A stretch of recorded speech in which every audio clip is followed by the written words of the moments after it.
हठ योग और राजयोग।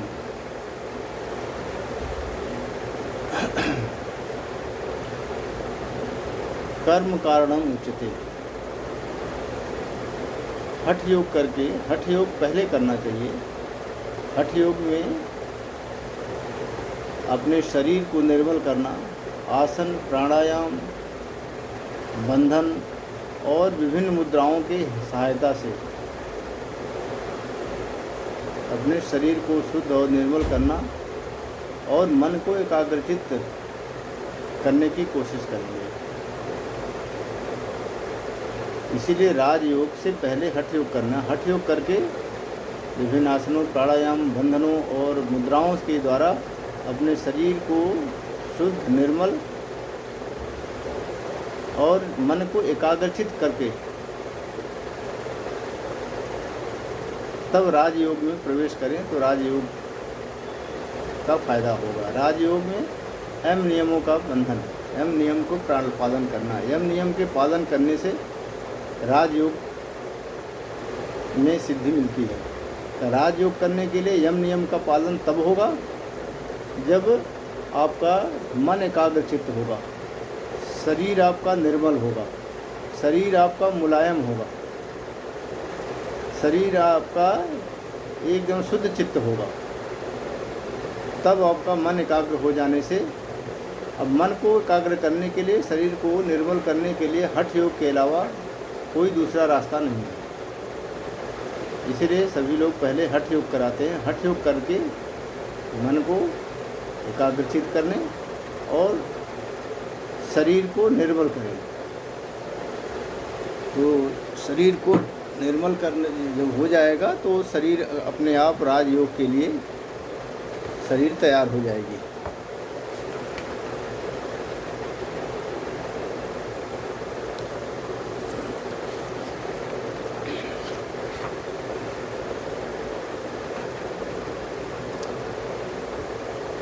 और हठ योग में जैसा हमने पहले में जिक्र किया है, हठ योग में सूर्य नाड़ी और चंद्र नाड़ी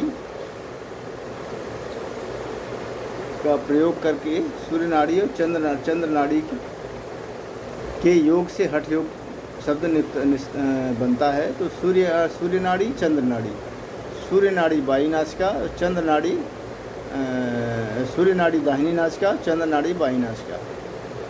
तो सारा सूर्य चंद्रमा सब हमारे शरीर में विद्यमान है। यथा ब्रह्मांडे तथा पिंडे, जो ब्रह्मांड में विद्यमान है, जो कुछ भी ब्रह्मांड में विद्यमान है वो सभी हमारे शरीर में विद्यमान है।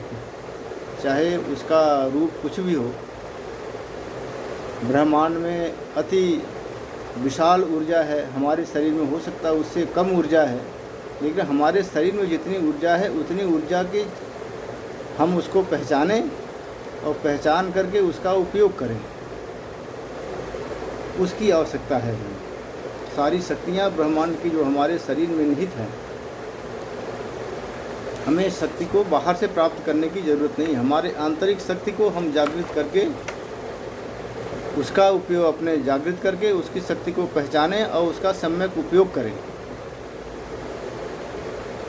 तो हमें बाहरी शक्तियों की कोई ज़रूरत नहीं पड़ेगी। सारी शक्तियाँ हमारे अंदर ही निहित हैं।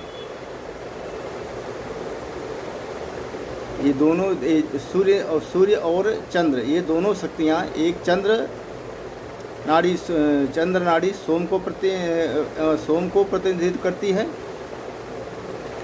और सूर्य नाड़ी शौर्यता को, ऊर्जा को प्रतिनिधित्व करती है। इसलिए चंद्र स्वर, सूर्य स्वर। तो चंद्र स्वर, चंद्र नाड़ी चंद्र स्वर और सूर्य स्वर को सूर्य नाड़ी से। तो सूर्य स्वर जो है, सूर्य स्वर हमारा या सूर्य नाड़ी शौर्य, वीर्य, पराक्रम और इच्छाओं की पूर्ति की क्षमता का परिचायक है। और चंद्र नाड़ी या चंद्र स्वर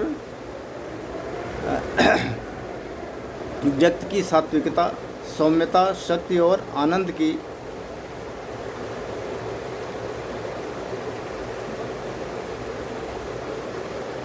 आनंद का द्योतक है। इसीलिए सूर्य नाड़ी, सूर्य स्वर सूर्य नाड़ी, चंद्र नाड़ी या सूर्य स्वर, चंद्र स्वर सारे हमारे शरीर में विद्यमान हैं।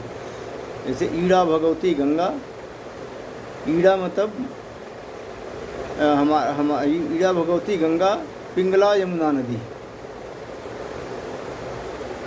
अच्छा, वाम नाड़ी या चंद्र नाड़ी हमारी जो है गंगा है, पिंगला यमुना नदी।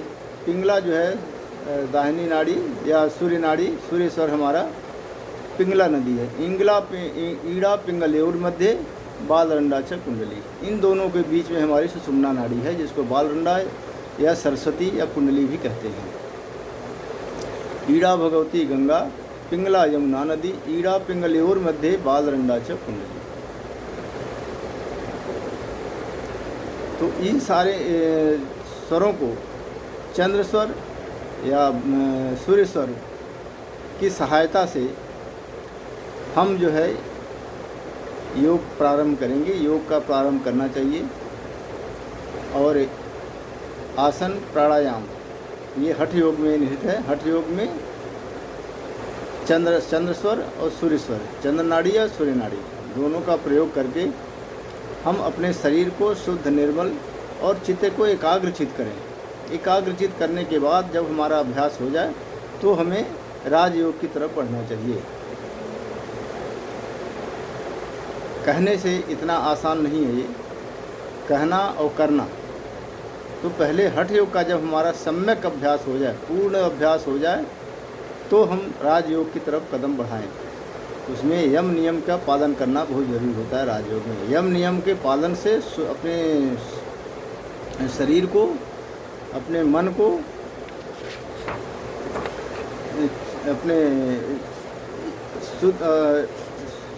अपने शरीर को निर्मल बनाए, ज्योतिर्मय प्रकाश में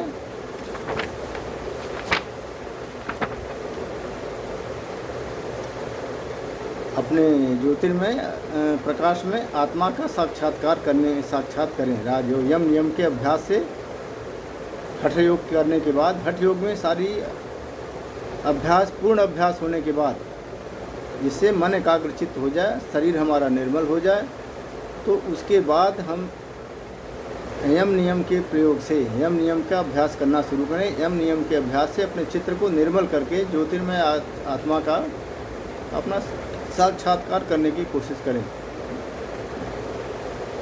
और राजयोग की सिद्धि प्राप्त करें। तो राजयोग इसीलिए कहा गया है, हठम बिना राजयोग, राजयोगम बिना हठ। दोनों एक दूसरे के पूरक हैं। हठ योग के बिना राजयोग नहीं हो सकता, राजयोग के बिना हठ योग नहीं पूरा हो सकता। तो योग पूरा करने के लिए हमें हठ योग और राजयोग दोनों का सम्यक अभ्यास करने की आवश्यकता है। दोनों का जब अभ्यास हो जाएगा तो हमारा शरीर एकदम निर्मल हो जाएगा, हमारा चित्त निर्मल हो जाएगा, चित्त शांत हो जाएगा, प्रसन्न हो जाएगा, हमारे शरीर के सारे दोष समाप्त हो जाएंगे और हमारा मन जो है, मन और आत्मा दोनों प्रसन्न रहेंगे। ऐसा महर्षि पतंजलि ने कहा है, समदोषा समाग्निश्च समधातु मलक्रिय प्रसन्नात्म इंद्रिय मन स्वस्थ इत्यादि दीयते। तब हमारा शरीर स्वस्थ होगा। अगर हमारा शरीर स्वस्थ होगा तो हमारा मन भी स्वस्थ होगा, हमारी वाणी भी स्वस्थ होगी, अच्छे विचार निकलेंगे हमारी वाणी से। हमारा शरीर अगर पूर्ण स्वस्थ है, हम बुरी चीज़ों की तरफ जाएंगे नहीं, हमें अच्छाई ही नज़र आएगी, हमें हर व्यक्ति में अच्छाई नज़र आएगी। अच्छाई और बुराई हर आदमी के अंदर छिपी होती है, हमको अच्छाई देखने की ज़रूरत है। हमें प्रत्येक आदमी की बुराई क्यों देखें, हमें उसके अंदर की अच्छाई देखने की ज़रूरत है। अगर हमारा मन प्रसन्न रहेगा, हमारा स्वस्थ चित्त रहेगा, तो हमें हर व्यक्ति में अच्छाई ही नज़र आएगी।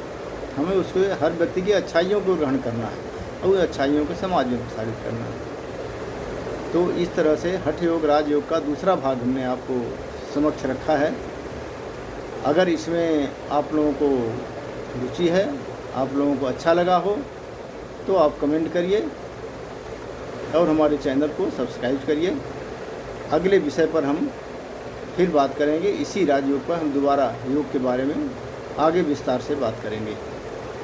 हमारा धातुएं क्या हैं, हमारा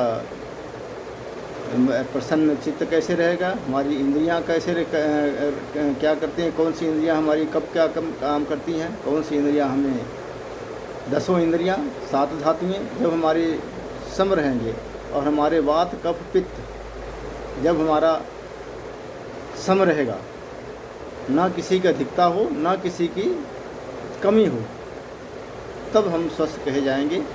और उससे हमारी चित्त, हमारा आत्मा चित्त और उसको धारण करने वाला हमारा आत्मा प्रसन्न होगा, तब हम पूर्ण स्वस्थ कहे जाएंगे। हमें किसी डॉक्टर वैद्य के पास जाने की ज़रूरत नहीं पड़ेगी। तो इस कड़ी में इतना ही। अगर आपको पसंद आए तो हमारी चैनल को सब्सक्राइब करें, चैनल फ्री है, और कमेंट करें। जो कमी होगी हम उसके पर चर्चा कर लेंगे। धन्यवाद।